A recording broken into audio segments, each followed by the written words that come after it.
ඓතිහාසිකමය හා සංස්කෘතිකමය අතින් වගේම පූජනීය වශයෙන්ුත් මහනුවරට ලැබෙන්නේ ඉහළ වටිනාකමක්. කාලගුණික හා දේශගුණික තත්ත්වයන් විතරක් නෙවෙයි. භූගෝලීය වශයෙන් නැති වටිනාකම් නිසා ඒ වටිනාකම දෙගුණ තෙගුණ වෙනවා. විශේෂයෙන් නකල්ස් කඳු වැටිය ඇතුළු මහනුවර වටා තිබෙන කඳු පන්ති සංචාරකයන්ගේ ආකර්ෂණය දිනා ගන්නවා. ඒ විතරද? ඇයි පාරිසරික සුන්දරත්වයේ ඒ අතින් බැලුවත් මහනුවරට ලැබෙන්නේ වැඩි වටිනාකමක්.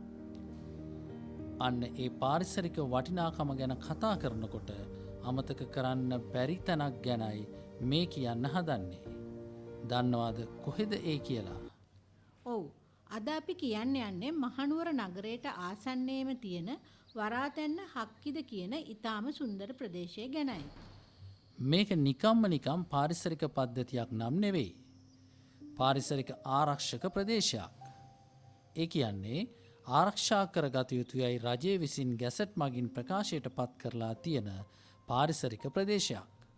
ඒ කියන්නේ අනිත් පාරිසරික පද්ධතීන් වලට වඩා වැඩි අවධානයක් දීලා ආරක්ෂා කරගත යුතු වටිනා පරිසර පද්ධතියක් කියන එකයි. වරාතැන්න හක්කින්ද පාරිසරික කලාපය ගංගවටකෝරළේ හාරිස්පත්තුව සහ යටිනුවර කියන ප්‍රාදේශීය ලේකම් කොට්ටාශ 3ක් පුරා විහිදී ගිය භූමියක් ආවරණය කරනවා.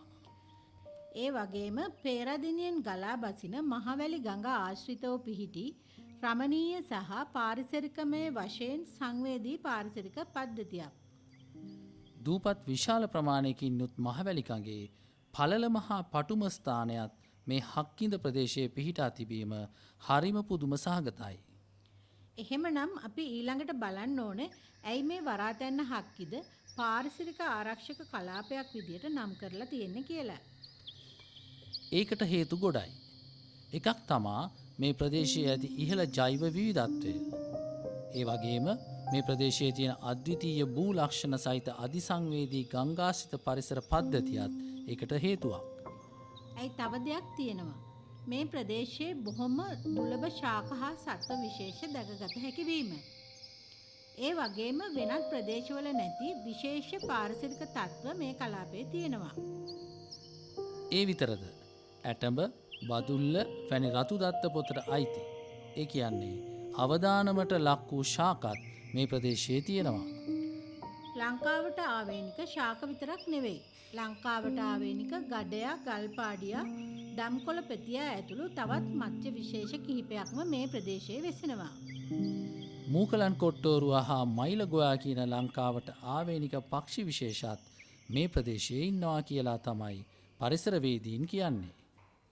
මේ කියපුවාට අමතරව තවත් සත්ව හා ශාක විශේෂ රාශියක්ම මේ ප්‍රදේශයේදී දැක් ගන්න පුළුවන්. පුරාවිද්‍යාත්මක අතිනුත් මේ ප්‍රදේශය හරිම වැදගත්. උඩරට අමරපුර නිකායේ වරාතැන්න සීමා මාලකයේ තියෙන්නේ මේ ප්‍රදේශයේ. ඒ වගේම වසර 100කට වඩා පැරණි ගල්ලින්ද නම් සොරවුවකුත් පිහිටලා තියෙනවා. ඔය කිව්වේ ටිකයි. තවත් නොකියපු වැදගත්කම් ගොඩක් තියෙනවා. ඒත් මෙච්චර පාරිසරිකමය වශයෙන් වැදගත් මේ වරාතැන්න හක්කින්ද ගැන ටිකක් දුක හිතෙන කතාවකුත් කියන්න තියෙනවා. ඔව්. ප්‍රදේශයේ වාසය කරන ඇතැම් උදවියගේ සහ මේ ප්‍රදේශයට එන සංචාරකයන්ගේ අකටයුතුකම් වගේම අදූරදර්ශී ක්‍රියා නිසා අද වෙනකොට මේ පාරිසරික පද්ධතියට තර්ජන එල්ල වෙමින් තියෙනවා. ගඟ රක්ෂිතයේ අනවසර ඉදිකිරීම හා රක්ෂිත භූමියේ අනවසර පදිංචි වීම ඒ අතරින් ප්‍රධානයි. අනවසර වැලිගොඩ දැමීමත් ජයටම කෙරෙනවා. ඒ ඔක්කොටම වැඩියෙන් නරකම දේ මහවැලි ගඟ සහ මේ රක්ෂිත ප්‍රදේශයට කැලි කසල බැහැර කිරීම. අද වෙනකොට මේ ගඟ දෙපස වගේම ඉවුරු බොහොම එක කැලි කසල දිනපතාම බැහැර කරනවා. ඔන්න බලන්නකෝ කොහොමද අපේ උදවියගේ කසල කළමනාකරන හැකියාව කියලා. මේ වගේ අවිධිමත් මිනිස් ක්‍රියාකාරකම් නිසා ආක්‍රමණශීලී ශාක බොහොමයක් අද වෙනකොට මේ ප්‍රදේශයේ වසා ගනිමින් තිබෙනවා.